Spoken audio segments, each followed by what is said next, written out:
Welcome to the RuPaul's Drag Race Recap Show for All-Star Season 3, Episode 8, titled A Jury of Their Queers. My name is Joe Betance, and I am joined, as always, by one ebullient co-host. From the podcast pod is my co-pilot. Please say... Don't joke about that.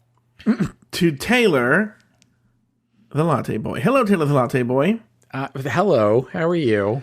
Good, how are you? You know, you and I spoke today. We were talking. Taylor was feeling a little under the weather. Has been feeling a little under the weather. So I was checking in on my pal, Taylor the Latte Boy. And while we were talking, you know what's funny? Taylor, let me tell you this. Let me tell you what. I don't know if hypochondriac I am or more like empath. You described your gross symptoms. Yes. So I go to lunch with my parents, and afterwards... You know, I'm driving home, and I call Evan Ayers. Why did I call Evan? I don't remember why. I called him for a specific... That's a question I've been asking for the last 10 weeks. Love you, Evan. The shade. I called him for some whatever god-awful reason, right? And we were chit-chatting.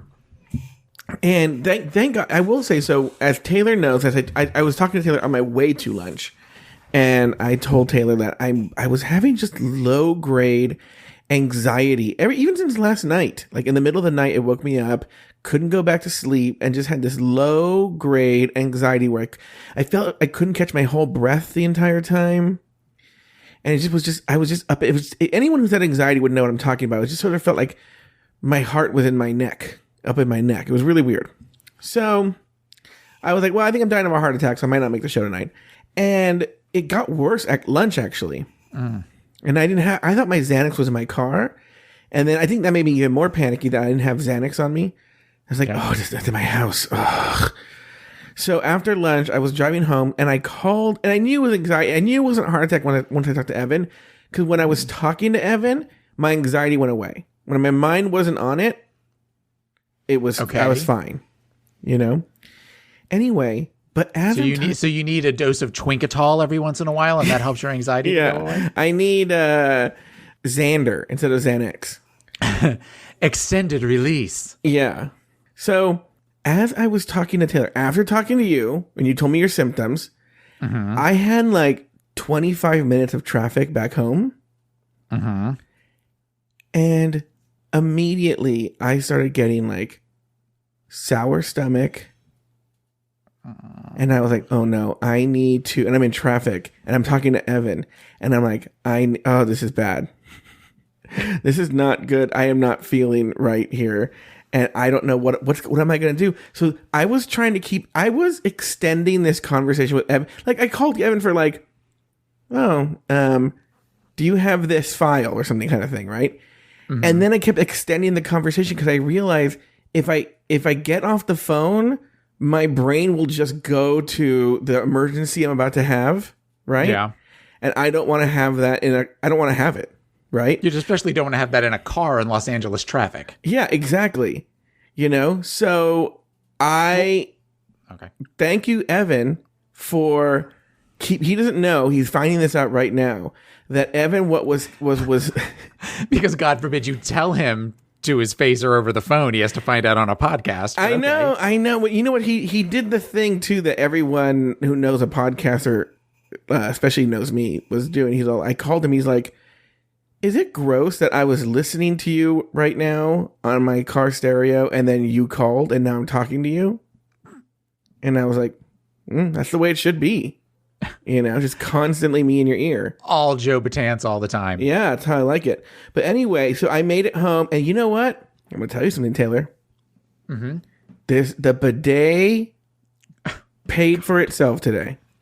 Well, good. I'm thrilled. The bidet paid for itself. How are you feeling? You've been feeling ill. How have you been feeling today? I feel like I'm getting worse. Oh, really? Yes, I felt better today. And then I felt a little... I actually ate today for the first time in a couple of days. I'm not going to give all the graphic details, but I will say that I left work Tuesday night with an upset stomach and pretty much went home and slept until from Tuesday night until this morning, pretty much almost straight through. So hadn't eaten anything, hadn't really drank anything, blah, blah, blah, blah, blah. So tonight we had grilled cheese sandwiches for dinner because that is what I requested because I figured it wasn't too heavy or it was just something, It's butter and cheese on bread. I said light butter. Okay.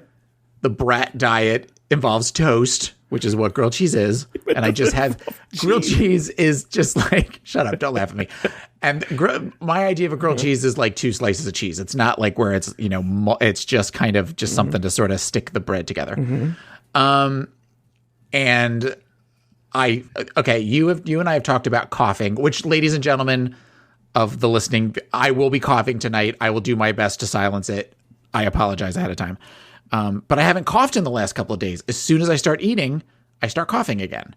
So, and then I got clammy for a minute. So I took my temperature, but my temperature was fine. And it was just, I don't know. So I don't know what the hell's going on with me. I am exhausted too.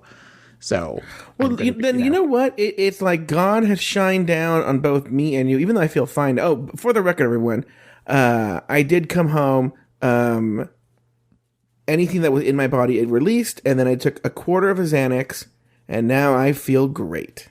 Well, okay, if I can say something to that, not the you releasing part. Yeah. But the other part, you did something in talking to Evan, which is a tool that I give to just about all of my clients with anxiety. And that is something called a grounding technique. So what you're doing in that moment, and you may know this if you've been in therapy for decades. So specifically for anxiety. Yeah. So rather than focus on all of these thoughts that you're having and the sense of panic, you find something that is not related to that and focus on that. And at this point, it was the dulcet sounds of a twink's voice. Yeah. That you decided to focus on that. And whatever he was talking about, I'm sure it was inane. And you just kind of focused. I'm joking before feelings are hurt. But I want to say something to that, actually. And I want to say 2 things to what you just said. One, and this is something I browbeat Evan about all the time, is when I talk to him off the air, oh my God, he's so interesting, can finish sentences, he says coherent things. Have you ever read his Twitter? He posted something earlier this week that actually made me laugh. Yeah, he's great at Twitter. Yeah. Yeah. So I don't know why does he get from the show and he's just like, it's like someone put their own mouth in his head and he doesn't know how to use it. But I've gone to therapy for many years for anxiety, and I've heard all these coping techniques, what you were just talking about, grounding techniques. But the best piece of advice didn't come from a therapist. I was in some sort of group therapy session, and this guy was saying, he had really, really bad anxiety. And what worked for him, and has since also worked for me, is singing. Okay. That is a kind of grounding. That is sort of where you're focused on the words. But also it forces you to, in your singing, it forces you to breathe correctly. Okay. Because you're breathing at certain times. And so I didn't even think of that. I have a client right now that has problems with bridges. Going over bridges causes him a lot of anxiety. Today must have been a bad day for him. Yeah, right, in Florida. Yeah, that was down in Miami. That wasn't here, but for those living in the future, there was a tragic accident today in Miami where a bridge collapsed and some people died. Yeah. But I'm sure I'll be talking about that next week in session now you just mentioned that. But I was trying to come up with stuff for him, and he tends to be on the dramatic side about things. He's me. He's talking about me right now, everyone. Yeah. And I talked to them about the fact that when he's going over, like, he could practice going over some of the smaller bridges in the area and then work his way up to the bigger bridges. And it was, for some reason, singing came in my head. I'm like, do you like to sing in the car? And he said, yeah. I said, do you have a favorite song? And he said, yeah. And I said, why don't you blast and just focus on the road, obviously, but singing and remembering the words and all that kind of stuff. And he really liked that idea. So when I see him next week, he'll have to let me know how that went for him. But here's the problem. This is his favorite song.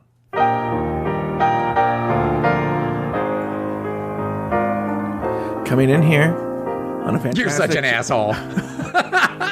On a fantastic joke here on RuPaul's Drag Race Recap. Simon and Garfunkel with Bridge Over Troubled Water. When you're weary... But I played the whole song. Oh God, are you really? Feeling small. Back rolls. When tears are in your eyes, I will dry them all. Mother has arrived. I'm on your side. Boost! Oh, when times get rough. I didn't go to fucking school for math. And friends just can't be found like a bridge over troubled I'm so glad that you're amused by this. It's okay, sorry.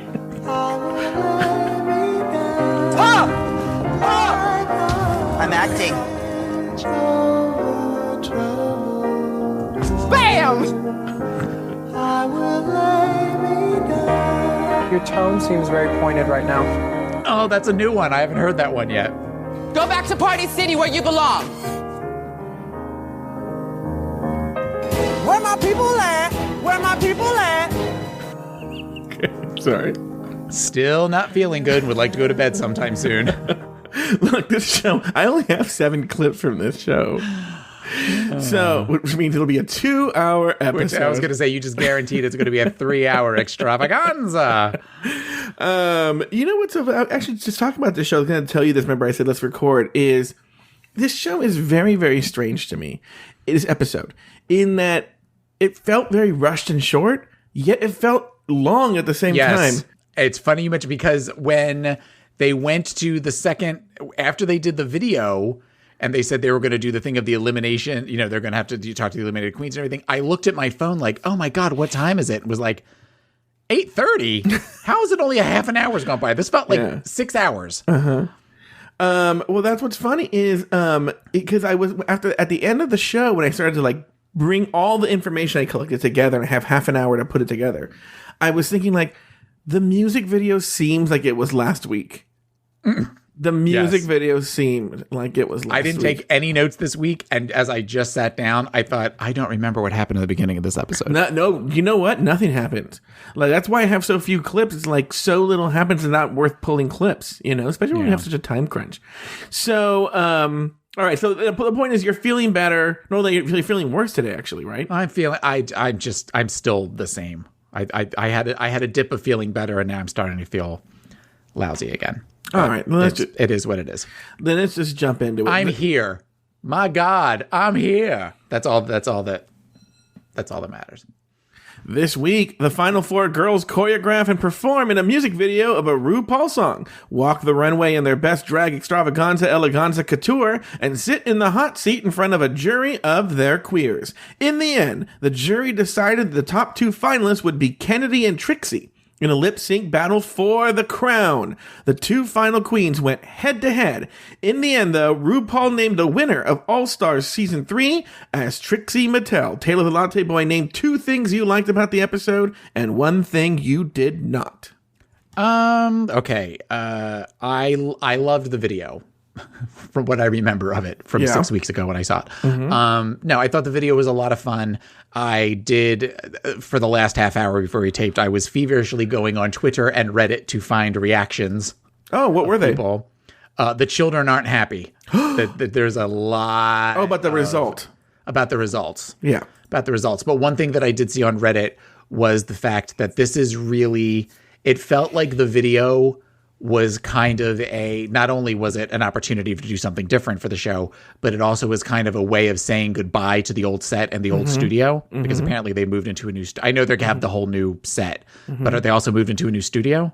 Have you heard that? Yeah, but I think they had moved into the studio by All Stars 3. I think. Oh, well, I know for season 10 for sure they were in a new studio. Okay, so it just kind of felt like a way to kind of say for all of the people that work there and everything, it was something for them too. So I liked that. What's something else that I liked? I loved Ru's look. Okay. I definitely loved Ru's look. There's a lot to not like about this episode, which I think we will talk about as things go through. But one thing that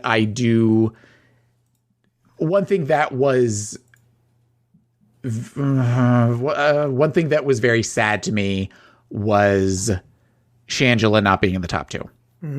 I felt she earned her spot on the top 2. I and my husband both expected it to be Shangela versus Trixie. And when the first name called was Kennedy, we thought, oh, well, it's going to be Kennedy versus Shangela, and we're going to get a lip sync for the masses. We're going to get a lip sync of all time between the two of them. And then when it was Trixie that was pulled, we were both a little sad. And then to see the look on her face, too, was very... She genuinely wanted this. And to see it, like she said, so close to have it snatched away was very sad. Just on a human level to see somebody go through that. I'm glad to hear you say that. I'll tell you why. I was scared because you got so mad at me the other day because I wrote on Twitter that she was Marjorie Tyrell. When I was making fun of it, you called me and you were like, did you just spoil RuPaul's Drag Race for me? So you had forgotten that, clearly. I had forgotten that. Yes, I had forgotten that. And with everything that we've seen, I mean, that was also a week, 2 weeks ago. So to see everything going forward, I just thought there's no way she's not going to be top 2. I think the lesson that I saw today, because as you know, I have a show on Patreon called The Rumor Mill, where we discuss rumors and tea and speculation. And there's been a lot of rumors and tea and speculation about this season. And one of the things that we discussed early on was we've kind of known it was going to be Kennedy and Trixie the whole time.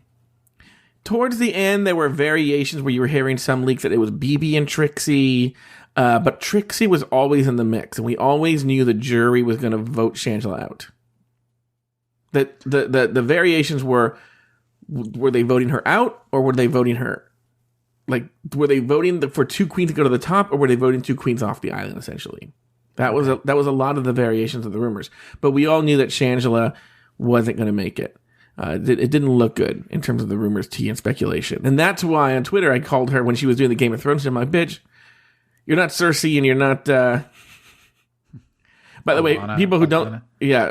Oh, yeah, someone said that, and I was like, no, she's Marjorie. She's in that fucking goddamn temple waiting for Cersei to blow that shit up. Yeah. And so that's exactly what happened. And so the Game of Thrones references came to an end. But Taylor the Latte Boy, for myself, did you say anything you didn't like? Yeah, I didn't like Shangela. I didn't like that Shangela didn't make it to top 2. And it made me sad watching her and watching especially the confessional, where she talked about you're so close to it and then you don't get it. And it just was very, I think at the very least, she deserved to be in the top 2. I think of the contestants that were left, I think she should have won. That's my opinion. Look, Ben de la Creme should have won. And okay. That's the thing, is Trixie Mattel has a trophy that is essentially meaningless. Well, okay, and we can get into that, but I would think that if whether Ben took herself out or Ben got voted out, the next one down the line of people should have been Shangela. You're right. Shangela, if you're looking at... But this is something I've talked about before. And this is something that I forget myself. But this is RuPaul's world, and we simply live in it.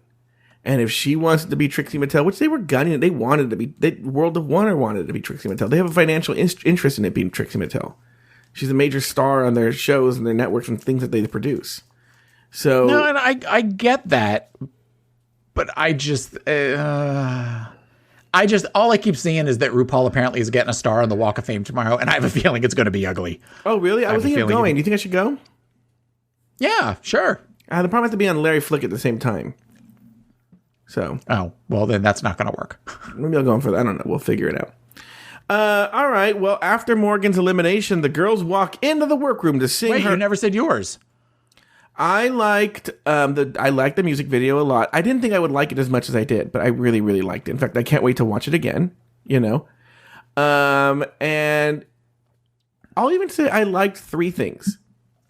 I like that. I loved Shangela's dress. Yes, that's definitely we tutor boot things, that was of all of the dresses up there. That was we actually oohed when she came out. That might be the best look of the season for me. I know you had a best look of the season with Ben from earlier. Yeah. Yeah. And then I don't know if I would say I like this. Maybe this will come up later, but I might not, so I'll mention it now. It was weird that Trixie was so enamored with that one dancer, because I thought that dancer was the least attractive of the dancers. We're going to have a conversation about the dancers later, because I recognize one of the dancers, and we're not impressed. But okay, that's he had a nice body. He had a really nice body. But you know what? You know my taste. Shangela, all of them, first of all, except for Trixie's, I loved. But Shangela's, ugh. Shangela's the little blonde one? Yes. Oh, okay. Really? He's got videos on Facebook that I take umbrage with, but you will probably like even more, because he is a big Nelly girl who does these like fitness. He's clearly a gymnast. Well, obviously he's a dancer. Well, yeah, the flips right there in the first number. Right, but he also does a lot of things of, exercises to make your sex even hotter or something, and it's a lot of pop and lock and bouncing. It's kind of one of these that I tend to look at it and I make a face while he's doing it. So I just kind of, I don't know. And then what didn't I like about this episode? I did not like Kennedy's runway outfit, but we'll get to that. The rainbow one? Yeah. And they were talking about, See, and I had seen pictures of that earlier in the season with them talking about this was supposed to be one of her looks for when she got like it was considered a failure look, that when they did that, when they did the redemption look. So I was a little surprised to see it, and I liked it. I just, But I think I'm like with Trixie, I'm all like, I feel like I remember thinking, I feel like I've seen that look before. And we find out to her season 7 finale, final dress look. All right. Which also, something else interesting about this, what is considered to be one of the least popular or least well-received seasons? Season 7. Mm-hmm. The final 2 queens for All Stars 3 were season 7 queens. Here, okay, you're getting into a whole very nerdy conversation. 2 things. 1, I've always said that the problem with season 7 wasn't the cast. In fact, it's one of the strongest casts across the board in the history of the show. If you go through the cast from Tempest Azure down the line, it's one of the strongest casts they've ever had. The problem was with the production, I always said, and the writing. Now, I will say I'm only a third of the way. I've been rewatching it slowly, and I'm going to tell you something. It's better than you remember it. I think people were comparing to season 6, which was like the best season of all time. But the first 4 episodes are really good. They're really good. They're like better than anything in season 8 or 9. Like, really? Season 8? I have to rewatch season 8, but Taylor, they're really good. Okay, but I will have to go back and watch the reason I will give a tentative and very cautionary thumbs up right now is I think the problem with season 7 was it kind of only in the first 4 episodes. It was a lot of repetition of those challenges. So there were a lot of acting challenges. Like right now, I've only seen one acting challenge so far. Okay. Shake. I just got through Shakespeare. Okay. But I think that's the thing, is a lot of acting challenges, but the cast is very strong. It's very, very strong. So I don't know. Anyway, after Morgan's elimination, the girls walk into the workroom to sing her praises and wipe off her mirror message. BB asks Trixie who Trixie would have sent home, and Trixie jokingly throws BB's reluctance from the last episode back in BB's face before revealing that Trixie would have also sent Morgan home. The next day, RuPaul enters the workroom to announce this week's Maxi Challenge. For this season's final Maxi Challenge, you'll be writing, singing, and dancing in the most ambitious production number in Drag Race history. First, starting with my song, Kitty Girl, you need to compose and perform a solo that shows the world that you came to slay. Okay. And later, with Todrick Hall, you need to come up with choreography that makes you stand out from your competitors. But of course, there's a twist. The eliminated queens are coming back again. Not only are they returning, but they will play a vital role in your final evaluation. Oh, wow. And tomorrow on the main stage, more will be revealed. Later in the workroom, the girls try to guess what roles the returning queens will play. Some guessed a jury twist, but BB thinks they're just dancers. Taylor the Latte Boy, any thoughts on Act 1 here of RuPaul's Drag Race All-Stars 3, Episode 8, A Jury of Their Queers? I kind of love that Trixie did the, out of respect for Morgan, I'm not going to say. Mm-hmm. I thought that was a funny little moment between them. Talking about that they're coming back, but not necessarily telling them how. I think that was a good way to kind of draw out what they were doing. Mm-hmm. That's really all there is. I mean, that's only really what we talked about was really like the first 4 or 5 minutes of the show. So there's not a whole lot. There really isn't a whole lot in the show until you get to the jury. But did you have any thoughts on the twist? Did you have any thoughts on the jury? Is that something you want to say for the jury? Do you have any thoughts on the challenge? I can talk in general about my thoughts on the jury. I think it was a great twist that they should never use again. Oh, you don't think they should ever use it again? No, because I think what it does is it changes the rules of the game.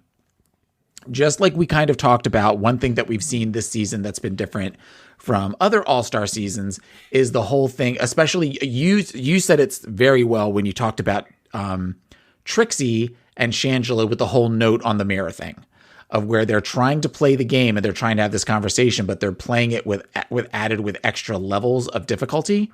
I think you start to add that they know that there's going to be a jury at the end and any of these girls they send home, their fate is in their hands. I think that manipulates the system even more. And I think you get into alliances at that point where there are queens that don't deserve to be there because they're going to try to work to keep from having them be in a jury later on down the line. More open alliances, let me put it that way. I have a weird thought on the jury and how it was sort of a rigomoris, so to speak. Mm-hmm. Just already set up from the get-go, but there was no way to avoid it. And it's going to bring up a lot of interesting discussions. But I actually like the idea of the jury. But yes, the problem you run into is if they anticipate that there will be a jury, it's going to turn into RuPaul's Best Friend race. Yeah. So people will just be super, super nice to each other because they're going to think, and do all sorts of bend over backwards so that in case anticipating that in a jury vote, the person votes for them. I mean, you said after the whole Ben thing that you wouldn't be surprised if they got rid of the whole lip sync for your legacy. Mm-hmm. And I would agree with that I think that should go away now too. I think that they need to, we saw that twice. At this point, while nobody, at least on camera, mentioned the fact that they may have to lip sync for their legacy, mm-hmm. they probably were all kind of expecting it. Mm-hmm. I think to send in for All-Stars 4, whenever that happens, mm-hmm. send them in thinking that's going to happen. They go, oh, by the way, we're not doing that. We're doing something completely different. I think that would be there needs to be a new twist. I agree. During rehearsal with Todrick Hall, Trixie was in love with her backup dancer while BB struggled to land her steps. After a while, Todrick dropped another twist on the girls. So, for the first time in Drag Race history, the majority of this dance is going to take place behind the scenes.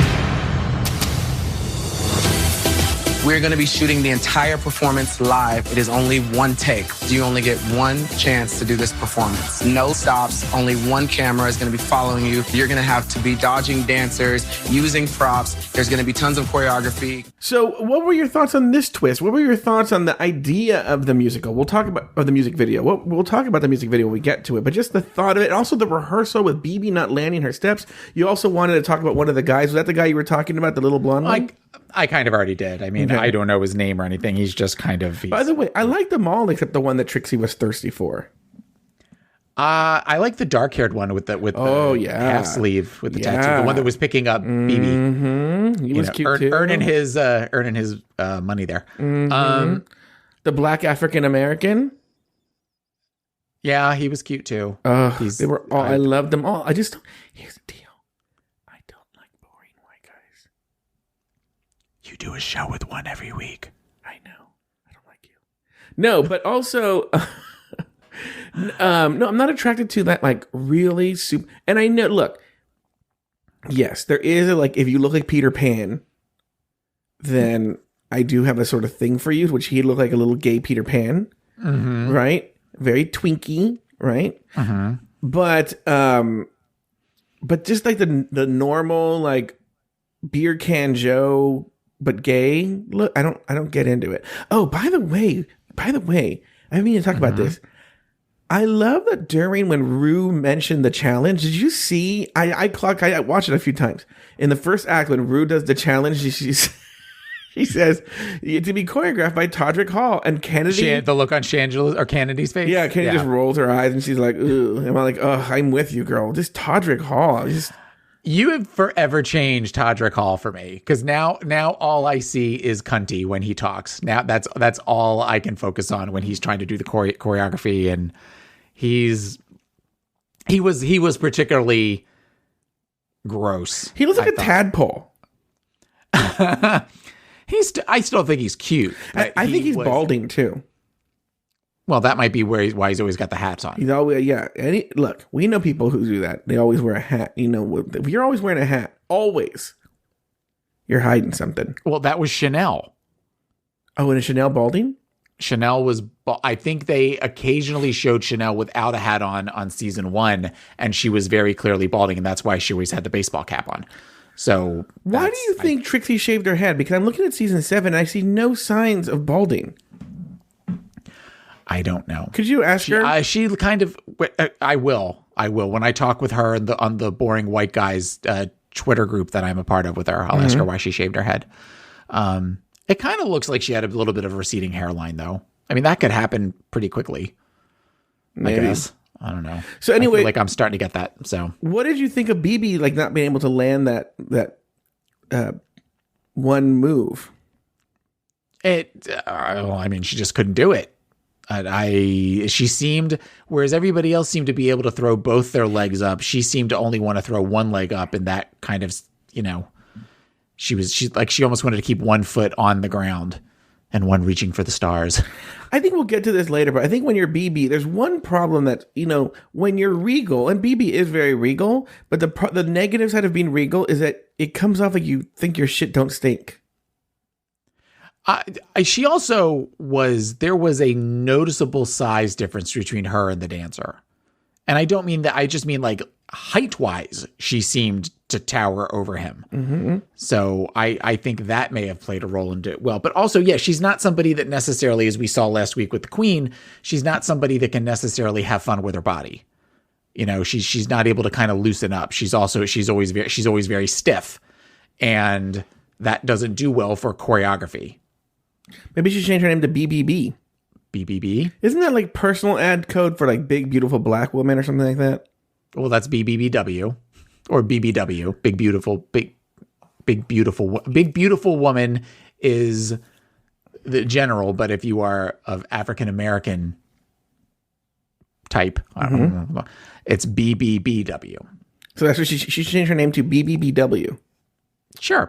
As far as the idea of the show, as far as the video goes, I think that it was, I like the idea of it. Like I said, I like the concept of it.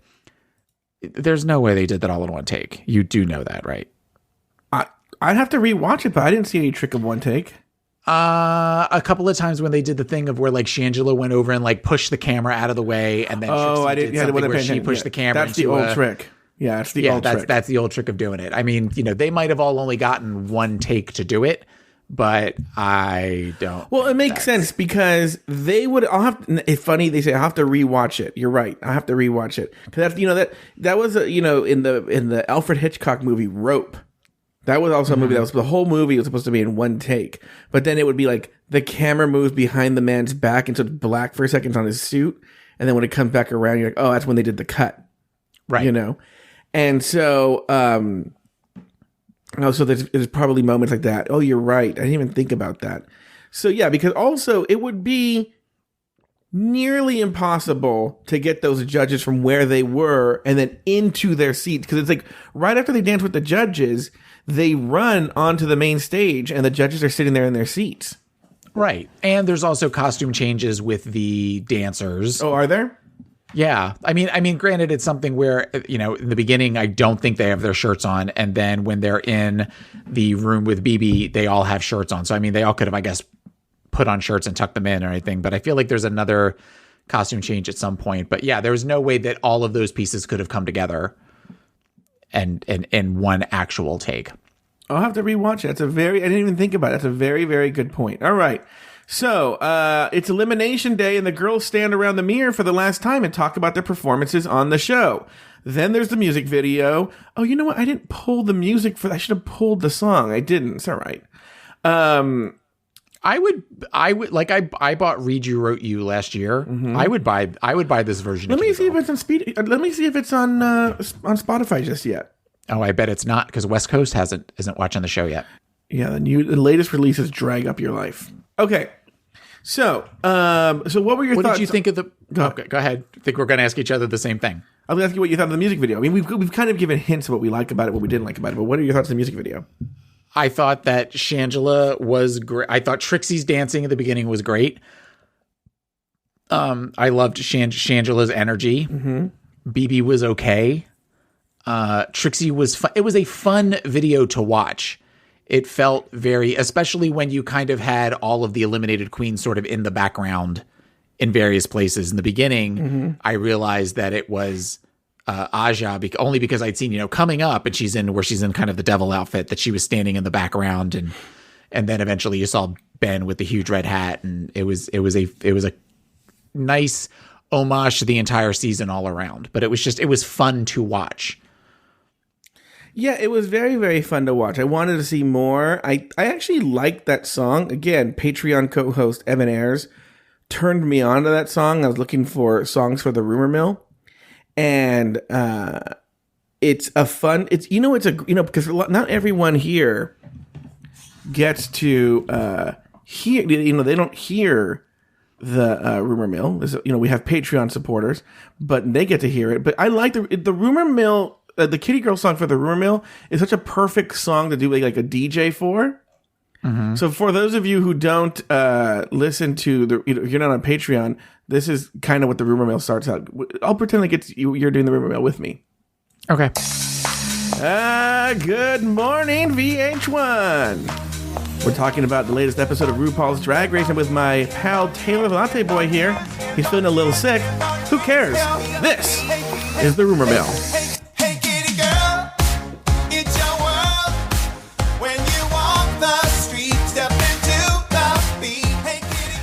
So it's just a good song for like an intro. Gets you right in the mood. It's upbeat. It has a good thing for me to do a talk up in the beginning. And it's a fun song. It's a fun song. That was a good one. I actually didn't know how they were gonna do it, and they did a really good job with the words and the dancing. I loved Kennedy's. I thought Kennedy was a perfect one to open it up with. The only one I was not super impressed by was with BB, and even I actually liked it more when she was just sitting at the desk. Well, and the thing that another problem I have with BB's is, have you seen season 1 yet? Have you watched season 1? I've watched like half of season 1. Okay. Season 1 ends with the 3 final contestants all doing,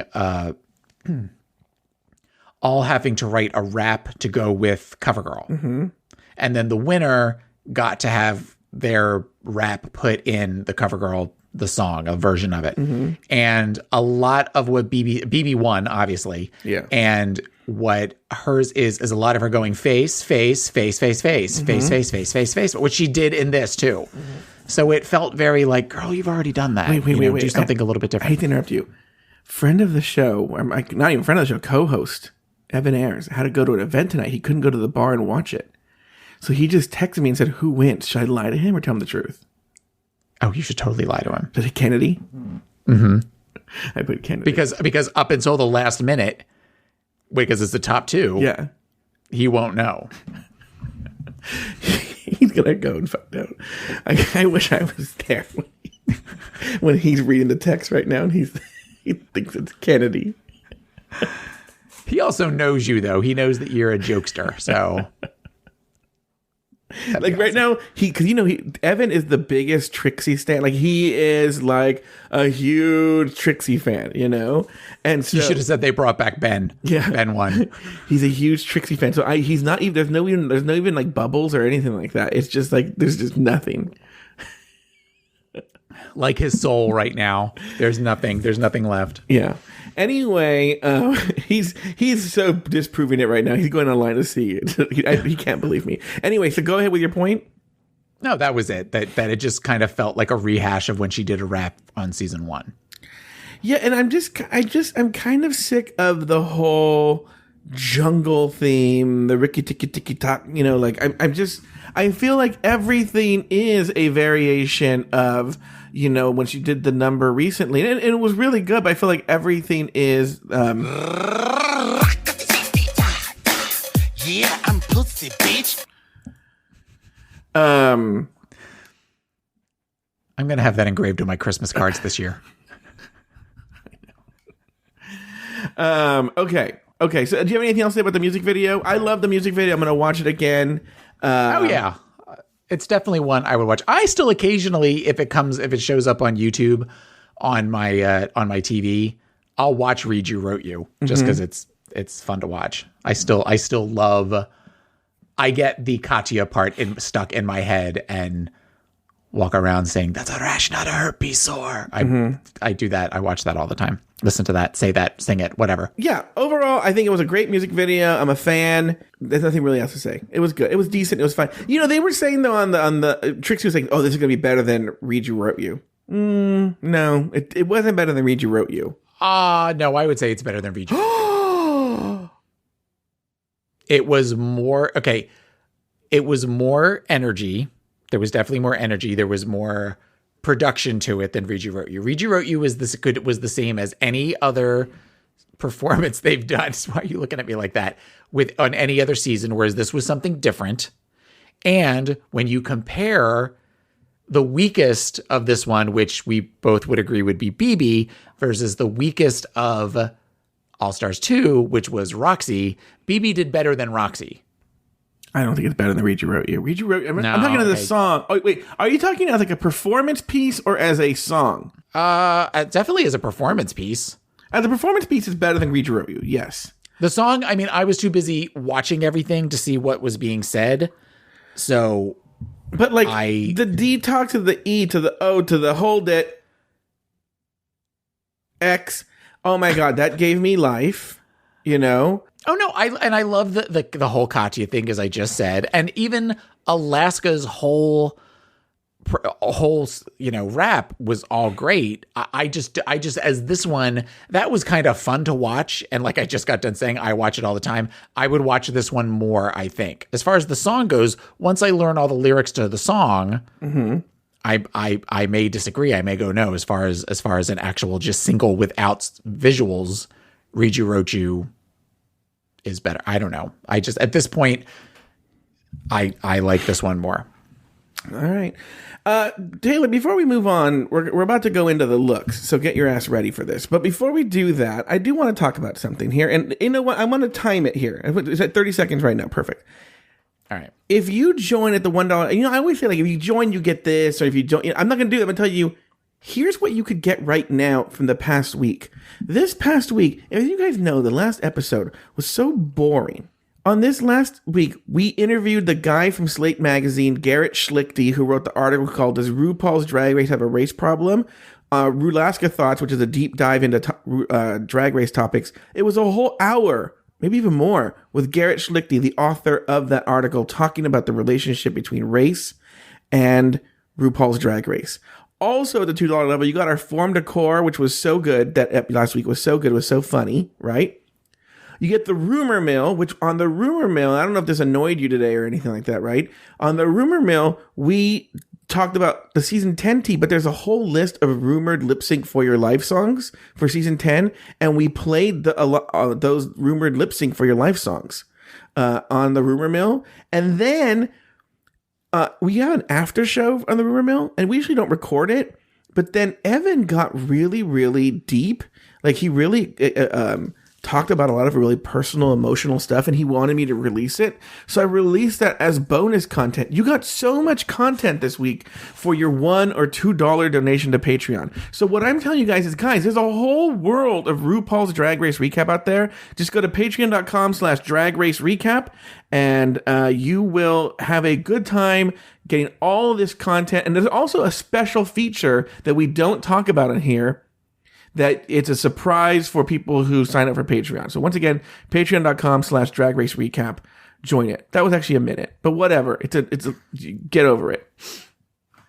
Anyway, why do I feel personally attacked right now? That said,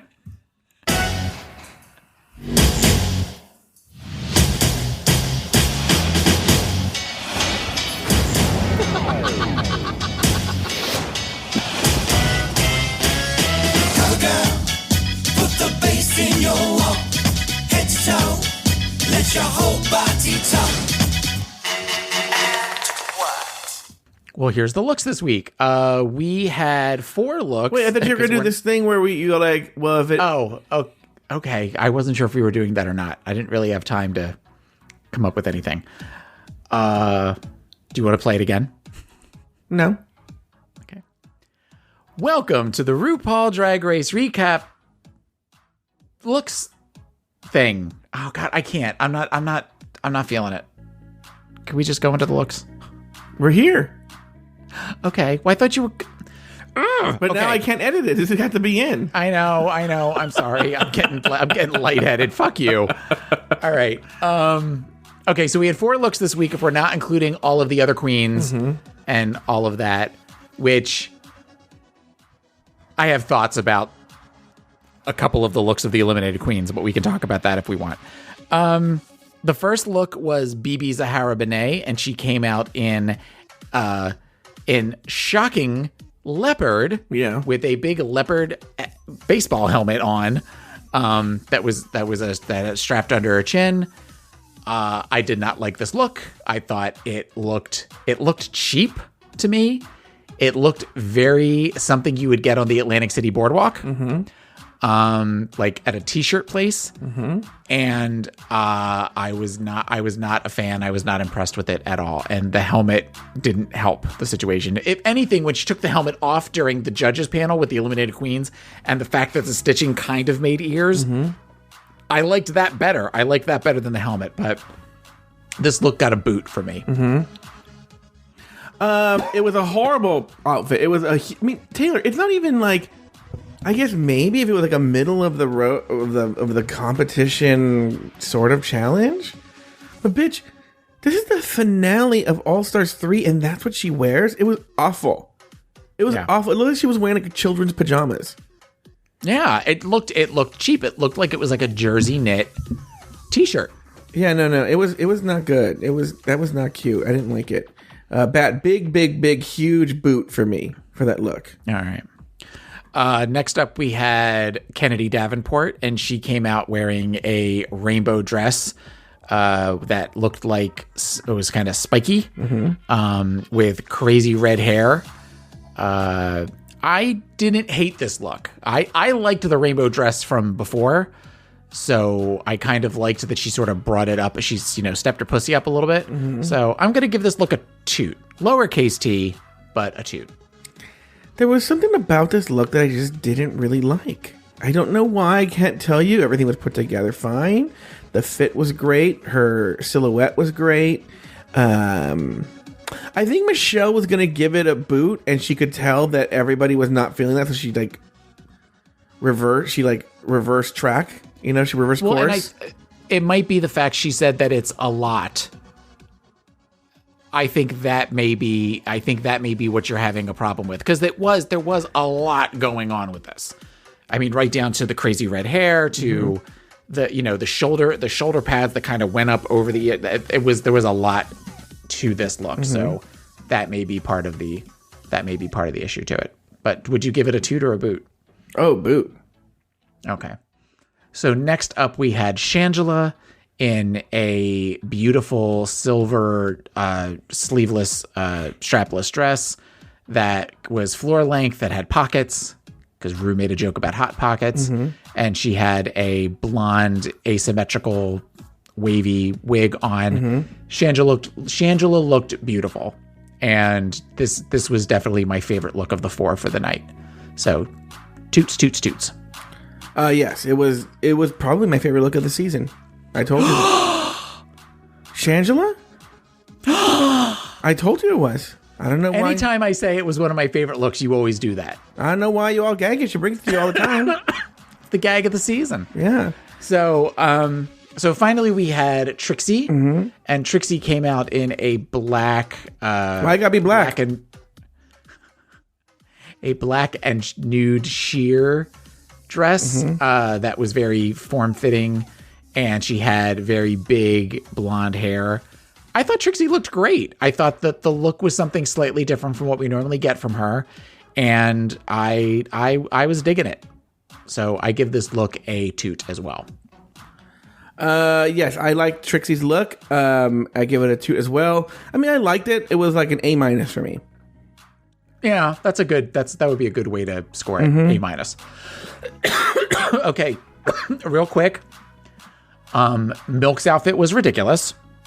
With the whole crocheted, naked, abortion, guts ripped out, with the stupid where we've taken red vines and pasted them all over our face.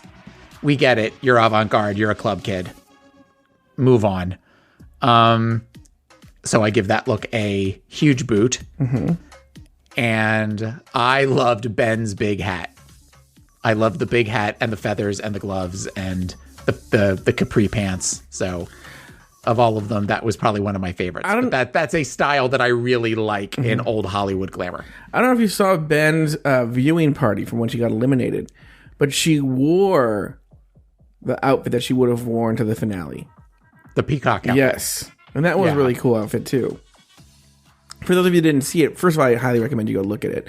But what it is first she's facing the audience and she pulls the back of her dress up and it shows all these huge plumes.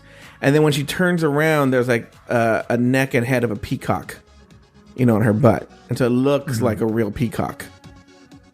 So, all right. Are those are those the looks, Taylor? Those would be the looks. All right, back on the main stage, the eliminated queens were sitting on the side of the stage to watch the runway and observe the critiques. The judges gave their critiques, which all focused on the positives. Back in the workroom, the final 4 each took a turn to be questioned by the jury. First up, BB was asked about who she would have sent home and who she would have saved. We want to know who you would have picked after we lost the challenge if you had won the lip sync to come back, and who you would have eliminated out of your sisters. That was a very hard elimination. I asked the girls, is it okay if I don't reveal who was going to come back and who was going to go? And everybody agreed that I should not. I'm not going to reveal who I was going to send home. We do this every week, girl. You know what I say? Girl, what the And so out of respect, I would rather not do that.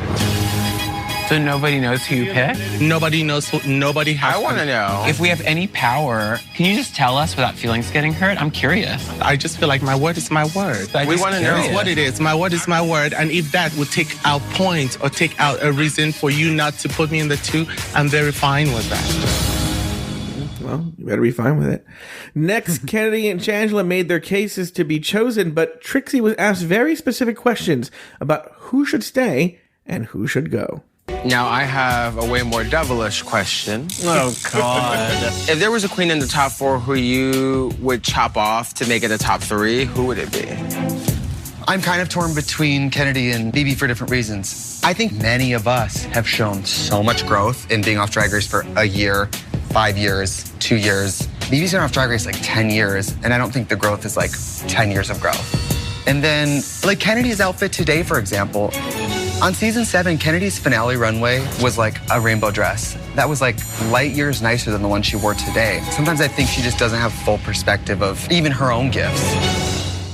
After the interviews, the jury voted for who they thought should be the top 2 queens. Taylor the Latte Boy, give me your thoughts on the jury interviews. I was very worried for Trixie. Oh, you were? Because Trixie came in saying she was very confident, and I thought that the comments that she made, particularly the comments about Kennedy, came off as very cocky and came off as very, I've got this in the bag. Mm-hmm. So especially when they showed that, coming up next, and they showed her saying that, I kind of groaned a little bit like, oh, that's not good. I don't get BB. I don't get the whole, where she pretty much threw in the towel. Well, I'm not going to tell you, and if that takes me out of the race, then so be it. Bitch, you got all the way to here and you're not willing to say it at this point.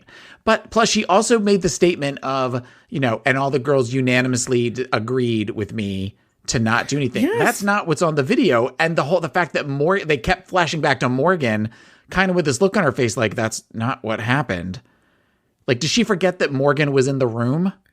I think she does this thing, and I feel like Donald Trump does this. And how familiar are you with the movie Pee-wee's Big Adventure? Pee-wee's Big Adventure? Yes, not Big Top Pee-wee, Pee-wee's Big Adventure. Yes, I'm familiar with it. Okay, and there's a scene when the kid the fat kid who wants Pee-wee's bike, right? When he's trying to pretend like he was part of this whole bike thing. There's reporters around. This is at the very, very end, and he says, "Oh, watch me take pictures around the bike," and he goes, "I helped you with." I don't remember what the lines are, everyone, but like I helped you with, right, Pee-wee, yeah. And then he's all like, and then I was such a thing, right, Pee-wee, in front of the reporters. Don't embarrass me in front of the reporters. And I feel Donald Trump does that a lot, where he just tells these lies, and it's implied in there that you will go along with this lie. I've just told this bold lie, and you're going to go along with it. And so what he's essentially trying to do is make a silent Confederate out of the person. I don't know why BB thinks she has a relationship with Morgan such that Morgan would not. Or do you think BB really believes it that way? I think BB really believes it that way. Because it didn't seem like she was saying to, she was going to Morgan, right? Or she was looking directly at Morgan. It was just very, I think that just like when they said earlier, BB thinks everybody is her backup dancer. Yeah. I think she just sort of forgets who's in the room and what relations everybody has. And I think that's what that was about. I don't think, now, what's funny is there are a lot of BB stans, but I don't think that she came off very well in this season at all. I don't think it was a good idea for her. I think even though she wasn't as well known, they could have found another way, because getting to kind of see the real her it's not been cute. And I have a negative opinion of BB now. Yeah. I don't like her. Whereas before you didn't really probably have an opinion at all. Yeah, I thought she was cool. And she's the first winner, and I don't know that much about her. But yeah. And now I'm like, I don't think she's a good person. I don't like her. But yet there's all these BB stans out there. There was one that listens to the show and that got into it with us. Oh, I think it's like roving reporter Aiden Deem. I think he's a big BB stan. So, what about any of the other? What about Shangela's or Kennedy's interviews? Anything from there? Do you remember? I thought Shangela and Kennedy's felt very authentic. Mm-hmm. They seemed very genuine, with the exception of the I'm gonna break my voice for a second. I'm gonna put my hands over my nose, and then no tears. Mm-hmm. No tears, no running mascara or anything. But that's for the drama. We're playing for the cameras at that point. But I think what they were both saying felt very genuine. It didn't feel canned, And also, I don't know if they were fed, the questions were fed to her or not, but props to Aja for asking some pretty difficult questions, some pretty challenging questions to the queens. Mm-hmm. Well, Aja always, she was like that at the reunion for season 9. I don't remember. I mean, I'm not saying she wasn't. I don't remember that as much. But the fact that, you have where really the youngest of all of them, she's the one asking all of the questions and not doing it in a, we're going to try to get shit on you kind of thing, but just in a, asking these very direct questions in a way that I was impressed with Aja, the way she was interviewing the final four. On the main stage, Morgan McMichaels, the forewoman of the jury, named the top 2 queens. Madam Forewoman, has the jury chosen the final 2 All-Stars to lip sync for their legacy? Yes, Rue. Morgan, you may tell the queens who you and the jury have chosen to lip sync for their legacy. Well, we tallied up the votes, and the top 2 All-Stars are Kennedy Davenport and Trixie Mattel. Finally, Kennedy and Trixie went head-to-head in a lip-sync battle for the crown. The song, Wrecking Ball by Mili Hini. We clawed, we chained our hearts in vain. We jumped, never asking why. Are you a fan of this song, Taylor? I love this song. This is a great sitting in your car at a red light, scream singing, or scream lip syncing like I usually do, fist pumping, scaring people in cars on either side of you. This is a great song for that. Yeah. I came in like a wrecking ball. I never hit so hard in love. All I wanted was to break your walls. All you ever did was wreck me. Yeah, you wrecked me. I put you high up. All right. After the song was over, RuPaul delivered her decision. Ladies, I have made my decision. The queen who has earned her spot in the Drag Race Hall of Fame, the champion of All Stars 3, is Trixie Mattel. You're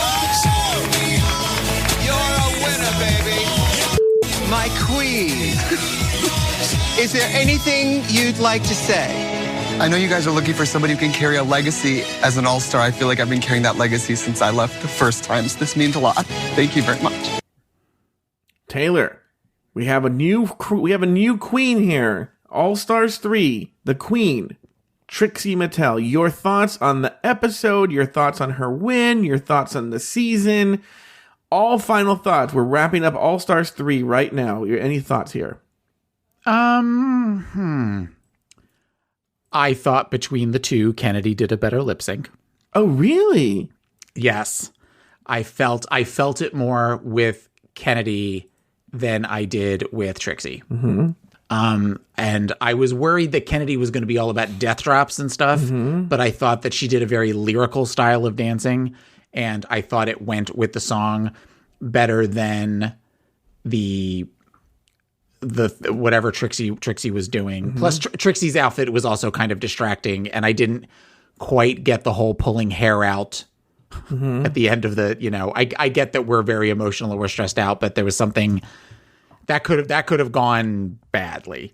I also have to say, I like that Trixie won because I thought that she was in the top 2. Mm-hmm. I'm already starting to see things about the fact that we've had 3 winners that are all white. Yeah, I noticed that on. This was really when you consider the fact that there were 4. There was a final 4, 3 of which were queens of color, and we picked a white. Well, we didn't. Rue ultimately picked a white queen. Mm-hmm. I think that is not going to help the brand.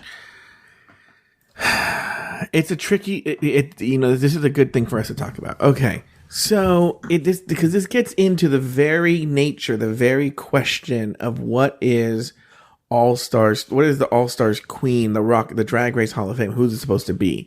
And this is what's tricky is because the very argument that they might give in return, or the way you would justify it, and it wouldn't be a bad justification, but then it disqualifies the entire competition. Because what you could say, and then they would be right, is Trixie Mattel is a superstar from this show. You know, and she even says it in her jury interview. She says, you know, I've done all this stuff. I had a folk album that charted. I went around and did stand-up comedy, which wasn't very good, but I went around and did stand-up comedy, and I also have a television show that I developed, you know, and she's done so much with her drag race career. And that's why she deserves a spot in the Drag Race Hall of Fame. And I think same thing with Shangela. You can make the same argument. They've done so much with their careers. And so it makes sense because that's sort of the reason why Alaska earned it, you know? But then it should just be Shangela v. Trixie v. Ben or something like that on the show, you know? And the problem you run, so there's that problem is why Trixie, because she actually had on the show one of the worst records, you know? Right. And there's no way to get around that. That if your place in the Drag Race Hall of Fame, either it's predestined or it's not. If it's predestined, then yes, Trixie or Shangela should have been in that Drag Race Hall of Fame. If it's not predestination, then Trixie did not do well in the competition. If it's a numbers game, she didn't do well in the competition. But it shouldn't have gone to Kennedy either. Kennedy didn't do well. It should have gone to Shangela. If you're really doing it by the numbers, it should have been Shangela or BB. But here's the other complicated thing you get to. I was going to get to this. Is we had 3 black girls in the final 4 and 1 white girl. The problem that's a great thing, by the way. Okay, that's fantastic, and for the most part, they all deserve to be there. I'd probably swap out 1 or 2 in that final 4, but even Aja is actually part black. Okay, right. I might have put Aja in there, and then you have Ben, but I think Aja is just as black as Shangela. You know, Shangela is not full black either. Right. And then you have Ben. You know, it'd probably be half black, half white. You know, and because the problem that you run into is, then it shows what I've been talking about the whole time is that there was a race problem. You know, and it's something that hasn't been unspoken. Actually, Garrett Schlichty and I, the Slate magazine writer, we got into it on that Patreon episode, which is there's been an unspoken coded language sort of dog whistle on this show that there's a race problem here. And what happened is because the black girls were actually up for the crown, okay, that left only 1 black girl on the jury, and it was a white jury, you know. And if you think about it, oh god, I hadn't even thought of that. Think about it. What did they just do? The white jury put the weakest person up against the white person. Does that make sense? So that so in order to hedge their bets to make sure that Trixie won, they put the weakest person up. Because who would Trixie more likely beat of the 3? Shangela, BB, or Kennedy? She has a better shot at beating Kennedy than the other 3 girls. I think that also depends on the song too. I mean, you get a dance song in there that involves a lot of death drops and craziness, and Trixie can't keep up with that. Whereas Kennedy is all over the place. But that's why I disagreed with you. It seemed because the song is so emotional, it seemed very like Kenya Michaels, Latrice Royale, Feel Like a Natural Woman, where like one person's feeling the oats of the song and the other person's right around doing like kicks and stuff like that. No, I see. It could have turned into that, but I felt like she kept that contained a little bit. It wasn't like the Kenya Michaels running around. It definitely had it had the possibility of going into that. I think if she actually fell into an actual death drop at some point, it could have gone poorly. But yeah, I do feel Kennedy gave it her all. But I think it has to do, there was rigor mortis on the jury. And it may have been, like I said, it's all dog whistle. I don't think anyone said this, you know? I don't think anyone says, oh, this is why we're doing it. It's just, they all just quietly do it. And I'm sure the logic is we'll put it for Kennedy, because Kennedy did make a case, you know, like all of these girls, like BB already won. That was actually a very interesting case Kennedy made. They were very impressed by it, clearly. But BB already won. Shangela and Trixie already have big careers. I have nothing. I need this more than the other girls. And Kennedy's right. And so I could see how that's the justification for choosing her, but it is sort of shady to me that they put Trixie against the weakest of the black girls, which to me does not bode well for it bodes very well, actually, for the argument that they were afraid of black excellence. Yeah. Because if you really wanted to see a fucking challenge, you're putting Trixie up against Shangela. Yeah. So, I just, I'm totally okay with Trixie winning. I would have probably I would have preferred Shangela won, mm-hmm. but I also know that this is something where,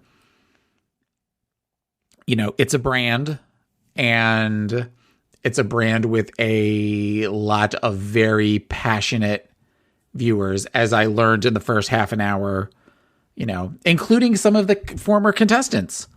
Roxy Andrews was writing all sorts of shit, so it just kind of, like, when they did the big 3 pictures at the end, I'm like, wow, that's a lot of white kids up there, but it is what it is at this point. You can't go back and change it now.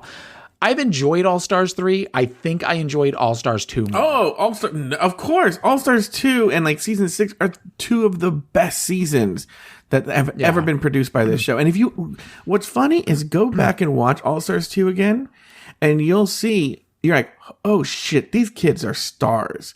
The All Stars 2 girls, that's A-list. Those are A-list drag queens across the board, Maybe Coco Montrese ventures into the more B-list, but she goes in between, Yeah. So, yeah. Any other thoughts? What about, and then did we miss anything on this episode? Any thoughts you had on this episode? I can't think of anything. I feel like we really covered a lot more than we expected to. And what about this season? Any thoughts on the season as a whole? It was enjoyable. Mm-hmm. It was definitely, it wasn't something that I dreaded watching. Yeah, no, it was always enjoyable. I did. It's funny we talked about it, but kind of like season 7 was one that I'm like, oh, I guess I gotta watch it. I'm gonna tell you, watch it again. All right, watch it again. You will be surprised. Look, well, I can, because the season's over. We're done taping for the year. Mm-hmm. This is awesome. Oh, you are? We've got till next year. Oh, it's so funny that you're saying. No, we're both done. It's all done, right? It's so funny. It's so funny that you say that, Taylor. We end every season with a song. And so, to get ready for, what you were talking about.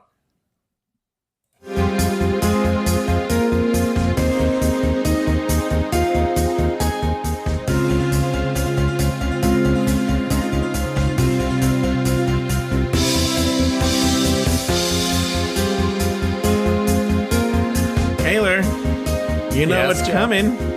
Now, by the way, like I told you, I wrote this at the last minute, so the lyrics kind of make no sense. Okay, good. Hi. We're your kitty girls. And have we got news for you? Get ready. All you lonely thirsty whores. Chamelea's rising. Kardashian's getting low. According to all sources, we are the best damn show. 'Cause next week, for the millionth time, just about Julie Chen. For the worst time in her story, we're gonna watch season 10. It's season 10. Hallelujah, it's season 10. No Ben. I'm gonna cough a lot. I just don't care. I'm gonna jack off to Bliss and Claire. It's season 10. Hallelujah, it's season 10. Every specimen. Young, twink, young and twink. Young and twink and young and twink. God bless Mama RuPaul. Well, I didn't get to finish writing the song. That's all we have now. That's enough. That's really enough. Jesus. Jesus. Gross.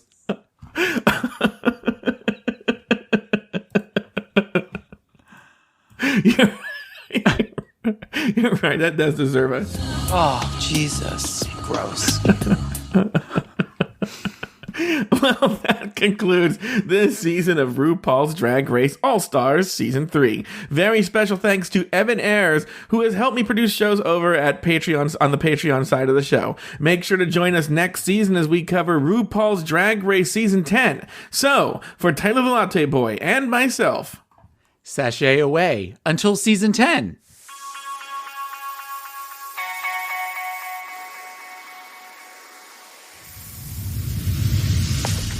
Want to share your thoughts about Drag Race? Email us at dragracerecap@gmail.com. If you want to help the show, leave us a review on iTunes. The more positive reviews we get, the higher we move up in the rankings, and that helps the show find a bigger audience. If you want to help the show even more, support us on Patreon at patreon.com/dragracerecap. For as little as $1 a month, you gain access to exclusive bonus content not available on the main podcast feed. For up-to-the-minute news about the show, follow us on Facebook at facebook.com/dragracerecap and follow us on Twitter at dragracerecap.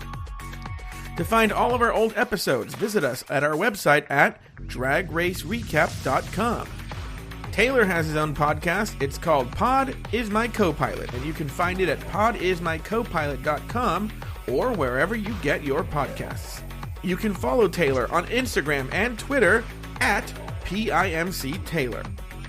Want to hear me talk about Drag Race even more?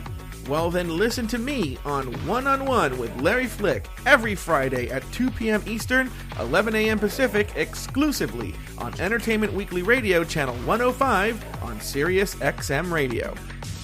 You can also find me on my other podcast, Catching Up with Mike and Joe, available at catchinguppodcast.com and wherever you get your podcasts. Finally, follow me on Instagram and Twitter at Joe Betance, that's JoeBetance.